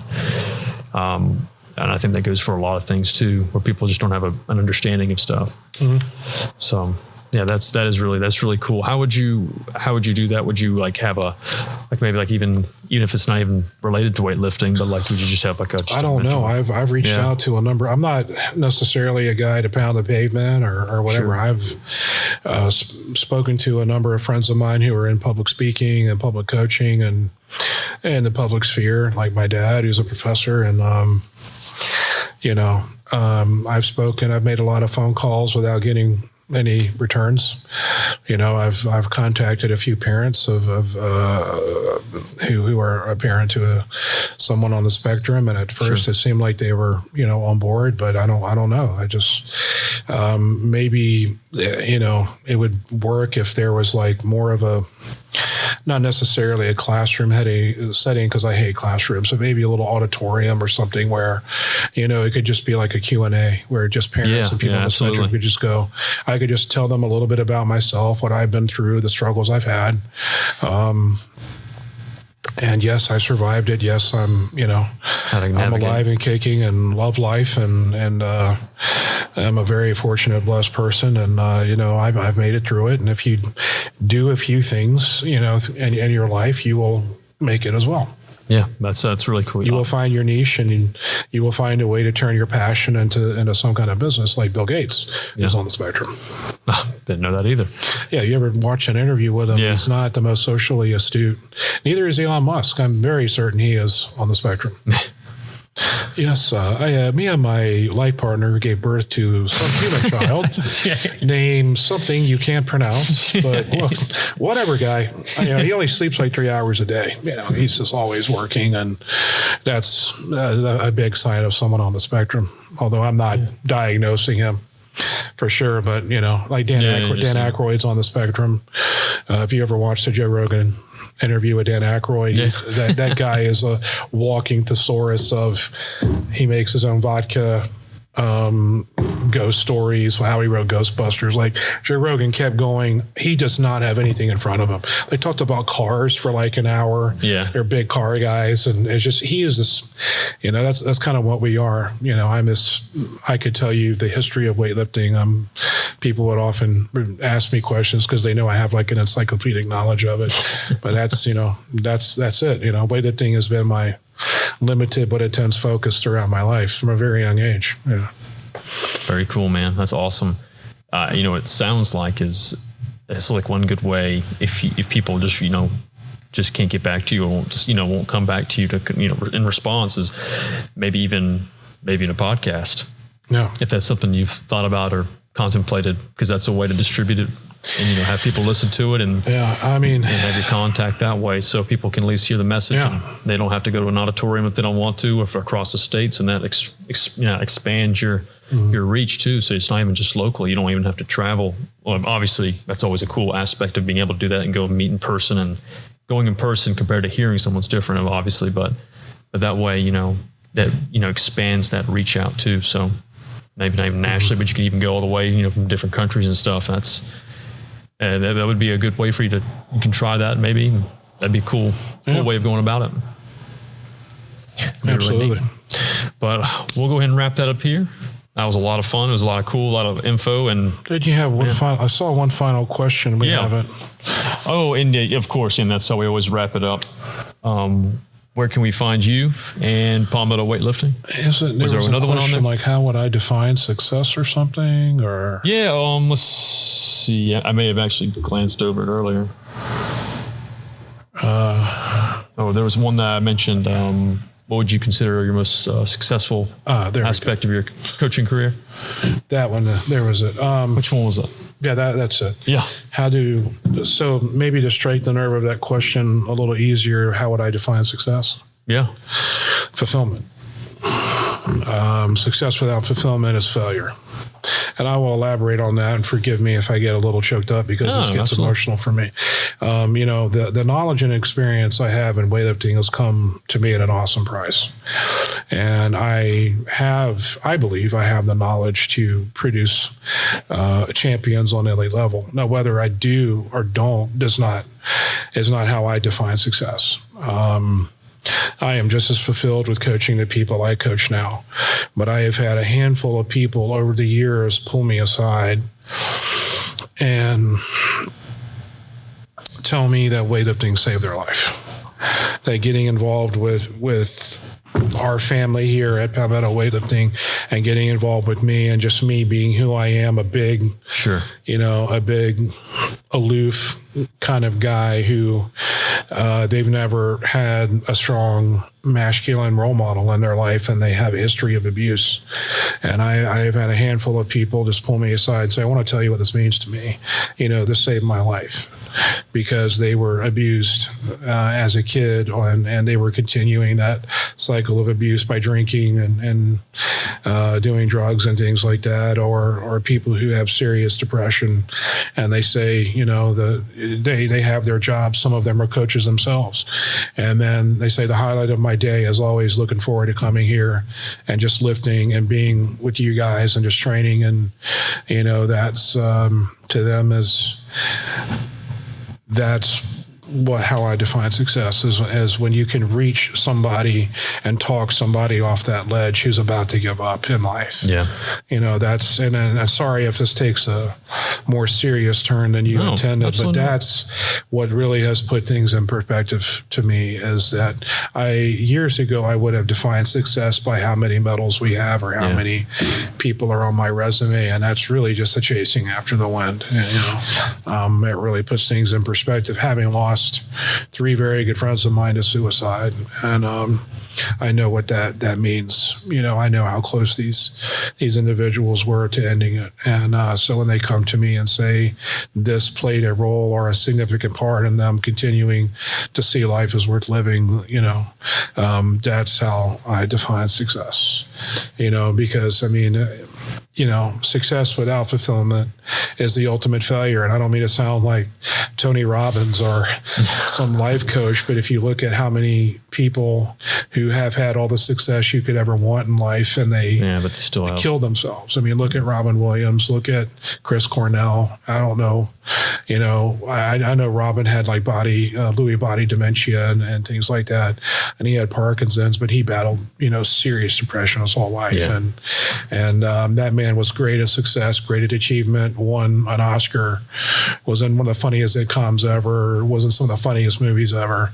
And he hung himself because something was missing, and then Chris Cornell and Anthony Bourdain. I mean, I loved Anthony Bourdain. He opened a door to the world. This is the world. This is Iran. They're not our enemy. The people of this country, our governments might be at odds with the people of this country are so warm and friendly.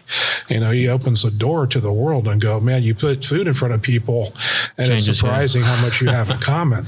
I learned so much from him, and I was able to travel a little more astutely, without looking like a stupid American because of him. And I was just heartbroken when those people passed away. Yeah. I think that does put things, I think, in a lot of perspective too, in defining what success is and kind of like goals and, being an outlook on stuff, I mean, I totally agree. That is, that's definitely something. That's definitely a good way of looking at it. Forgive me, son. It's all right. It's all right. Sorry about that. No. Hey, I don't know if I could have gotten that out without liquid courage. Yeah. I hear you. Well, hey, I'm glad you did. I think that's something that Holy Spirit in here. Yeah. But I think that's something that I kind of aim on in the podcast, regardless, is transparency. It's more full-heartedness, and it's not just, like you said, chasing medals and stuff like that. And I think that shows. And I could tell, you're very honest, you're very straightforward. You just say I've always taken a lot of respect for people who just say exactly what they think. Yeah. And and like you said, sometimes what people need to hear as well. Yeah. It's important for all of your lifters to know that you're on their level, that you're available to speak to if they need to speak to me. Once or twice a month, we all, go out to eat and spend time to get to know each other outside of the gym. And, I have some of the best friends I have now I've discovered through weightlifting. And, it's such a rich family we have, and it's such a close-knit family we have, and it's such a a great blessing when CrossFitters, from across the gym see us having fun. You just see the fun and camaraderie we have, and not that they don't have it themselves, but they see it in a different way. Yeah, it's a different way. And and every now and just one started wandering over, going, "Hey, you mind if I come back here one time?" I mean, yeah, absolutely, I'm here. It's not hard to ingratiate yourself if you share space with other people, CrossFit or otherwise. I mean, ingratiate yourself to other people. Say hello. Say, "Hey, why don't you come back if you ever want some help? I'm here." And if you say it enough, people will start coming over. If you act like you're above them and you're not, if you act like you're above them and you don't say hi, and, sometimes I'm in a zone, like I pull up and I'm so focused on coaching who I need to coach that day that, I may not say hi, but, when it comes to my mind, I'll go talk to the coaches and instructors and say hi. And some of them are starting to come back here and wanting to, at least compete locally, and give it a shot and try it. And give CrossFit a break for a month or two and let their body rest. And that's very exciting for me. And it's very rewarding. Very good. Well, thank you so much for giving me the time to come out. It's been my pleasure. This has flown by. Yeah, it's about to say it's hard to believe. It's almost been an hour and 50 minutes, almost 2 hours. It's been crazy, but I've enjoyed it. Really has flown by immensely. Thank you. Yeah, no, absolutely. And I hope people can take a lot from what you said too. Yeah. Not just the information, just the the rich background and stuff, but the actual heartfelt message. I think is very important for people to hear. Thank you. That's awesome. So, that being said, I also want to bring up, where can they reach you and your Instagram and Palmetto Weightlifting Instagram. It's all lowercase, one word. Sure. Palmetto Weightlifting Instagram. Right now, I have the petition for people to sign at the IWF awesome. To reverse their decisions of what they did this week and firing the people they did. But usually PalmettoWeightlifting.com. I have some blogs that have been published elsewhere before they were published there. A couple of them were published by Travis Mash some years ago. And Barbend has reached out to me. They found my blogs and said, "Hey, you really write some good stuff." And I contributed a couple things to Barbend, although I am very dyslexic. So every blog I wrote took me so long to write. And I haven't written one in a couple years, and I've really tried to. It's just, I'm such a perfectionist, and the dyslexia doesn't help, So I would like to write about how, there's not much said about how to train heavyweights and super heavyweights in this country, and that's where we're lacking. Not so much with our women. We have Sarah Robles. We have Coach Mary, who's jerked over 400 in training, and she front squatted 200 kilos for 3 reps the other day. She's doing quite well, and if the Olympics continue in Paris, it's going to be exciting to see what she can do. Yeah, because her ceiling is, I don't know where her ceiling is. If you know who I'm talking about, she cleaned 163 at the Arnold this year so easily, and I thought the jerk was fine.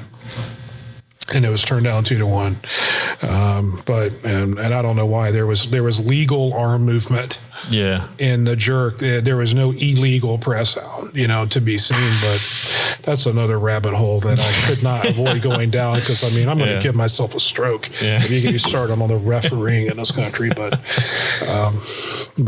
yeah.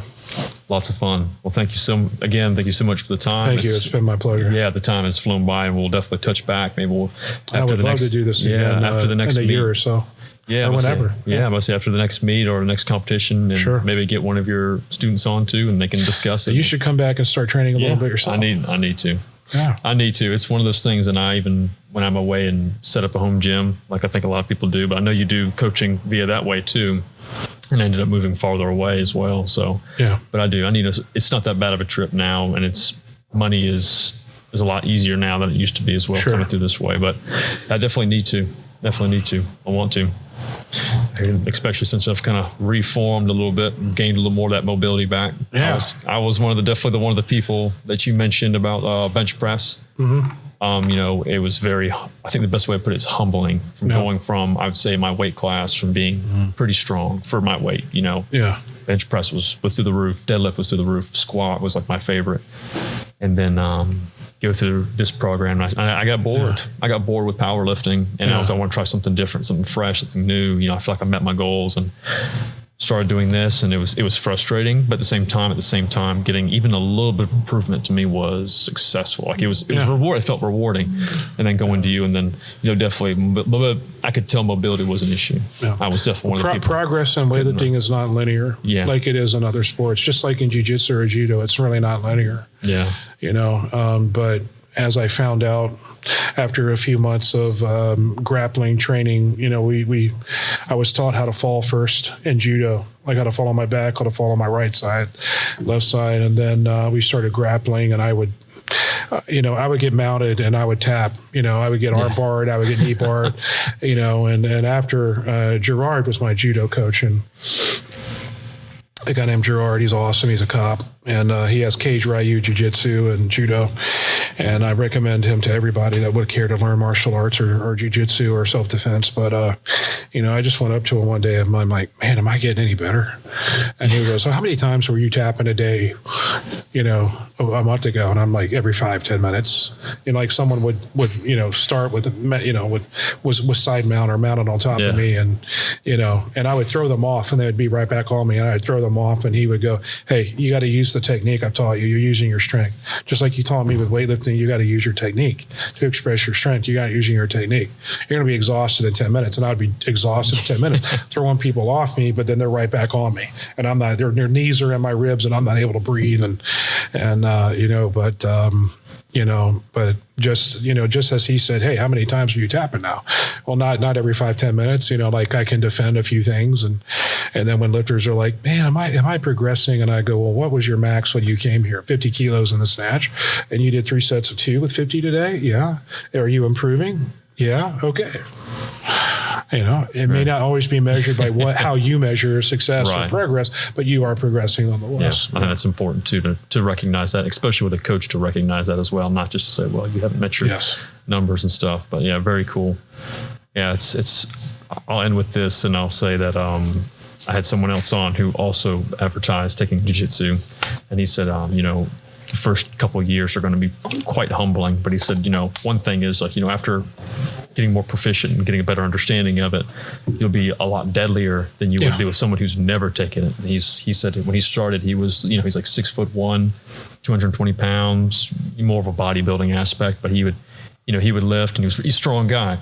And he got humbled by like a 14-year-old who weighed about 150 pounds and beat his ass, quite frankly. He just just put him to the ground like instantly. Yeah. So it's very neat, very cool. So I definitely know what you mean. So very cool. But again, there's a lot of fun, and like I said, we could keep going. We really could, I think. Yeah. And next time we'll make sure to have no time constraints or anything. Yeah, no, that's fine. It was a lot of good stuff, but Wended here. Thanks again. Thanks for coming on again. Palmetto Weightlifting, and I'll have all of your tags and everything attached to there so they can find you. And we'll have a link tree as well, and I'll have that, all those, including your signatures. So we'll have that. I'll put that on there so people can go on there, link it up, and they can sign on there. I urge everyone to do it, and I'll pester people like I do every week, aggravate them, get in their ears. But all right, that's it. Episode 15.